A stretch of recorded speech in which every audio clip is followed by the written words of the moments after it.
पहले क्यों नहीं करा? तुम्हें नहीं पता था? हमें यहाँ पे स्टूडियो में बताया कि अटैक होने वाला है। हमें यहाँ पे बताया दुनिया कह रही है अटैक होने वाला है। बहुत बढ़िया आंसर नहीं पता था क्योंकि पाकिस्तान के एयर स्पेस में अमेरिका के रिकॉनेसेंस प्लेन चल रहे थे, ये पहले ही बिक चुके हैं। 1971 में वहीं पे उनकी बेइज्जती हुई थी, लोगेवाला में बेइज्जती हुई थी। अब ये लाहौर गिरेगा, लाहौर गिरेगा। Very good, I am very happy, बहुत खुश। नमस्कार दोस्तों, आप सुन रहे हैं मिस्टर फैक्ट्स, रिश्ता सच्चाई का आवाज के साथ। जैसा कि हम जानते हैं कि दुनिया बढ़ रही है आगे, और जितनी तेजी से और जितनी स्पीड के साथ दुनिया आगे की ओर बढ़ रही है, उतनी ही स्पीड से हमारा देश नीचे की ओर जा रहा है। ऐसा नहीं है कि हम में कोई जेनेटिक गड़बड़ हो गई हो, बल्कि ये हुआ है कि हम जीते जागते इंसान होते हुए भी रोबोट्स बन गए। हम सारे नहीं बने, हम में से मेजॉरिटी बन गई है। जिस तरह एक रोबोट को सॉफ्टवेयर की आदत लग जाती है, लत लग जाती है, उस रोबोट के अंदर जब तक वो सॉफ्टवेयर, वो आदत डाली ना जाए, वो रोबोट काम नहीं करता। बिल्कुल वैसे ही देश की एक मेजॉरिटी को ये आदत लग गई है, और वो आदत है झूठ सुनने की, वो आदत है फजूल मिस इन्फॉर्मेशन सुनने की, वो आदत है फजूल बड़बड़ाने की, वो आदत है जनसंख्या की, वो आदत है उन चटपटे न्यूज चैनल्स को सुनने की जिनके अंदर फैक्ट्स नहीं होते, सिर्फ चटपटापन होता है।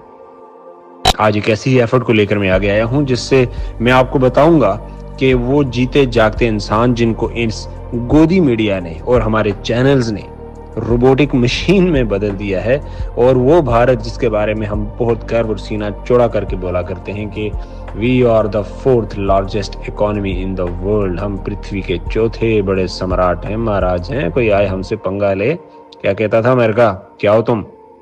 और आज अमेरिका फिर कहता है, क्या हो तुम? अमेरिका क्या कहता था, क्या हो तुम? आज हम कहते तू क्या है बे? हमें दोस्तों, दुनिया भर की आर्मी अपने देश के लिए काम करती है। वो लड़ते हैं, वो मरते हैं, वो मारते हैं, वो झपटते हैं, पलट के झपटते हैं। और इसी चीज के लिए किसी भी देश की जो जनता होती है, जो पब्लिक होती है, वो अपने खून पसीने की कमाई टैक्स की शक्ल में, टैक्स की सूरत में, टैक्स की फॉर्म में उन्हें पे करती है। बट हमारे यहाँ कुछ चीजें चेंज हैं। हमारे बहुत से रिटायर्ड आर्मी ऑफिसर्स मीडिया पे आके अपनी प्रमोशन के लिए, अपने चैनल की मशहूरी के लिए, अपनी एडवर्टाइजमेंट के लिए मन घड़त किस्से कहानियां जनता को सुनाते हैं। लाइक ये ऑफिसर्स जो बता रहा है कि हम कश्मीर में इंटेरोगेशन करते हुए लोगों के बच्चों को किडनैप करते हैं, उसके बाद उनको प्रेशराइज करके उनसे अपनी मन मर्जी का स्टेटमेंट लेते हैं। दुनिया की कोई भी प्रोफेशनल आर्मी पहली चीज तो ऐसा काम करती नहीं है, और दूसरी चीज अगर कर ले तो इस तरह की बातें मीडिया पे बताई नहीं जाती। ये ऑफिसर कर्नल रैंक के हैं, और ये 21 पैरा एसएफ यानी कि हमारे देश की भारतीय सेना की 21वीं स्पेशल फोर्सेस से ताल्लुक रखते हैं। आइए सुनते हैं कि ये क्या बोल रहे हैं। और इंट्रोगेशन में कोई मतलब ही नहीं कि कोई मना कर दे। क्यों? What is the most painful जगह जहाँ पे आप कर सकते हो? Are you married? No, not yet. Not yet married. No. This is going to be a lucky girl. Who's going to marry you? Then you're going to have children. Children, you're going to love them more than yourself. Interrogation हो गया। Okay, समझ गया मैं। समझ रहे आप? समझ गया। तो आप मरो हो गए, इसलिए मैं कह रहा हूँ ऐसी चीजें मत नहीं करो। ठीक है। बट सबके लिए अपने से ज्यादा प्यारे की चीज भी होती है। आपको जब देश के लिए आपको निकलवाना है खबर, किसी भी साम दाम दंड भेड़, हाँ, कहीं से भी आप निकलवाओगे। अब अच्छे लोग खोने का कसम तो हमने खाया नहीं करी, फिर उनका। हमारे देश में पिछले कुछ समय से नए नए फ्रंट खुले हैं। बहुत से फ्रंट हमने खुद खोले हैं, और बहुत सारे हमारे खिलाफ खोले गए। हमारे यहाँ बहुत से बात करने वाले बात करते हैं, मगर उनकी बातों में सिर्फ बात होती है। लेकिन अगर आपने बात से बात निकालनी है तो उसके लिए आपको फैक्ट्स भरी बात करनी पड़ेगी। मैं जानता हूं कि मेरी ये हर बात पे बात को दोहराने वाली बात से आप थोड़े से चिड़चिड़े भी होंगे, और शायद आपको थोड़ा सा ये अजीब भी लगे कि आदमी ये क्या चीज बोल रहा है। मेरे फैक्ट्स फेसलेस फैक्ट्स हैं, क्योंकि ये रिश्ता है सच्चाई का। ये रिश्ता जुड़ा है आवाज से, मेरी और मेरे देश के वासियों की। आजकल बहुत सी बातें होती हैं, पॉडकास्ट होते हैं, प्रोग्राम्स होते हैं, मोटिवेशनल स्पीकर्स आते हैं, जिस तरह नेता स्क्रीन पे आके झूठ बोलता है, इसी तरह हम स्क्रीन पे बैठ के झूठ को सुनते हैं। उसे झूठ बोलने की लत थी, हमें झूठ सुनने की लत लग गई है, इसलिए अभी जैसा वो है वैसे हम हैं। हमें सच्चाई सुनने की आदत डालनी होगी। दोस्तों, सच कड़वा नहीं होता, सच को बताया जाने वाला अंदाज कड़वा होता है। मैं कोशिश करूंगा कि सच की कड़वाहट को कम किया जाए और अपने देशद्रोही का सर्टिफिकेट हासिल करने के जो चांसेस हैं उनको भी कम किया जाए, क्योंकि आजकल जो हाइब्रिड नेशनलिज्म हमारे देश में चल रहा है, आई एम वरीड कि मुझे भी कोई ये नेशनल सर्टिफिकेट दे ना दे। तो उससे बचने के लिए just I have hide my face और करेक्ट टाइम आने पे आई विल रिवील इट। ठीक है, वो तमाम लोग जो फैक्ट्स को एक्सेप्ट नहीं कर सकते, ये सच्चाई की कड़वाहट को बर्दाश्त नहीं कर सकते, शायद वो मुझे देशद्रोही होने का सर्टिफिकेट दे डालें, मगर जो सच है वो कहना है, वो सुनना है और वो सुनवाना है और सुनवा के मनवाना है। हमारा देश भारत कॉन्टिनेंट एशिया का एक बड़ा मुल्क है।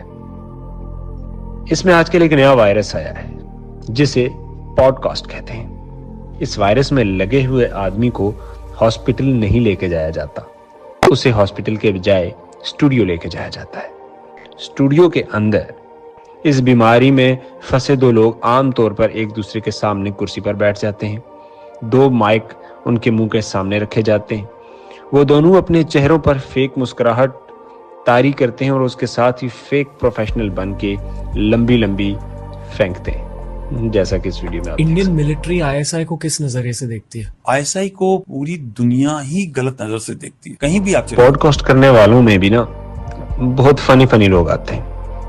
यहाँ पे कोई कहता है कि मैं कमांडो हूँ, कोई कहता है मैं स्नाइपर हूँ, कोई खुद को फिटनेस का भगवान बोलता है तो कोई खुद को दुनिया का सबसे पावरफुल रॉ एजेंट बोल रहा होता है। कोई कह रहा होता है कि नहीं, लकी बिस्ट असली रॉ एजेंट नहीं है, मैं हूं, और उसके साथ साथ वो प्रूफ भी दे रहा होता है। कोई ये बता रहा होता है कि पाकिस्तान, चाइना एंड पाकिस्तान ये दोनों साथ में अगर अटैक करे तो will India be able to survive? हमने north and east Himalaya hold कर रखा है, कोई ऐसी जगह नहीं है चाइना अंदर आ सके। चाइना को ब्लॉक करना है, पाकिस्तान को देश के इश्यूज के। आप इनसे पूछेंगे कि जिस आर्मी में आप कमांड करके आए हैं और रिटायर्ड होके आप लाखों रुपया पेंशन ले रहे हैं, और इस पेंशन को लेते हुए आप लोगों को कॉमरेडशिप पे लेक्चर और ज्ञान दे रहे हैं, लेकिन दूसरी ओर देखें तो आपको पता चलेगा इसी सेना के जवान भूखे रहते हैं। कल कह रहा सी सानू रोटी भी नहीं मिली, 5 दिन तो असीं भुखे हैं, पानी भी नहीं मिलिया, असीं पहाड़ की मिट्टी खा खा के किसी गुजारा कर रहे हैं। कोई रोड़ी आउंदी है थुक दिंदे आ, कोई साडे असीं जमा ही 4 सवेरे धिरे हुए हैं। सारी वीडियो भी इनकी डेथ्स भी हुई है। रिसेंट कुलगाम ऑपरेशन में हमारे जवान जो कि आतंकवादियों से लड़ते हुए शहीद हुए, अगर आप उनके पेरेंट्स के इंटरव्यू पढ़ें, उनके पेरेंट्स के इंटरव्यू देखें, देन यू विल रियलाइज कि पॉडकास्ट करने के लिए मुंबई कोलकाता के अंदर एसीज वाले रूम में बैठ के ये बताना कि कश्मीर की पहाड़ी पे मैंने जाके ये किया वो किया बहुत इजी है, लेकिन जो लोग वहां पे लड़ रहे हैं उन्हें 5-5 दिन तक राशन नहीं पहुंचता। तो मेरे ख्याल में पॉडकास्ट के बजाय अगर रियलिस्टिक होके, अगर मैच्योरिटी के साथ आप इन चीजों को देखें, और जो एफर्ट्स आप इन स्टूडियोज में बैठ के जाया कर रहे हैं, देश का जो पैसा, जो एफर्ट आप यहाँ पे जाया कर रहे हैं, इससे अगर जवानों की ट्रेनिंग और उनकी एडमिनिस्ट्रेशन पे लगाया जाए तो उसके रिजल्ट्स, उसके आउटपुट्स ज्यादा होंगे। इन लोगों की मेजॉरिटी को, ये जो पॉडकास्ट करने आके बैठ जाते हैं, इनको पाकिस्तान, बांग्लादेश, नेपाल, भूटान, श्रीलंका और दुनिया के बाकी देशों के बारे में बहुत कुछ पता है। इनको ये पता है कि पाकिस्तान के कराची में क्या है। मुनीर को कब्जे में लिया गया है, के हवाले से खबर बाकी ट्रेनिंग सेंटर में क्या हुआ, बट इनको ये नहीं पता कि मणिपुर क्यों आग में जल रहा है। इनको ये नहीं पता कि नागालैंड के अंदर इंसर्जेंसी ने क्यों सर उठाया हुआ है। इन्हें ये नहीं पता कि पंजाब के अंदर खालिस्तान इशू इतना हाईलाइट क्यों हो रहा है। इनको ये नहीं पता कि J&K के अंदर हमारे लिए नो गो एरिया क्यों बना हुआ है। इनको ये नहीं पता कि नॉर्थ ईस्ट की स्टेट्स हमसे इतना नफरत क्यों करती हैं, वो अपने आप को इंडियन क्यों नहीं बोलते। इनको ये पता है कि पाकिस्तान के प्राइम मिनिस्टर और आर्मी चीफ के पास कितना पैसा है, लेकिन इनको ये नहीं पता कि इनके अपने ही मुल्क के अंदर, जो कि इनका अपना मुल्क है, जिसके लोगों का खून पसीने की टैक्स पे ये पल के ऑफिसर्स बने हैं और आज पॉडकास्ट में आके बैठे हैं, इस मुल्क के अंदर ही बहुत सारे एरियाज इस मुल्क के अपने लोगों के लिए, भारत के अपने नागरिकों के लिए नो गो एरिया है। मजीद बात करेंगे भारत के अंदर दीगर प्रॉब्लम्स की। तब तक हमारे साथ रहिए और देखते रहिए हमारा चैनल। तब तक अपना ख्याल रखिए, सुरक्षित रहें। जय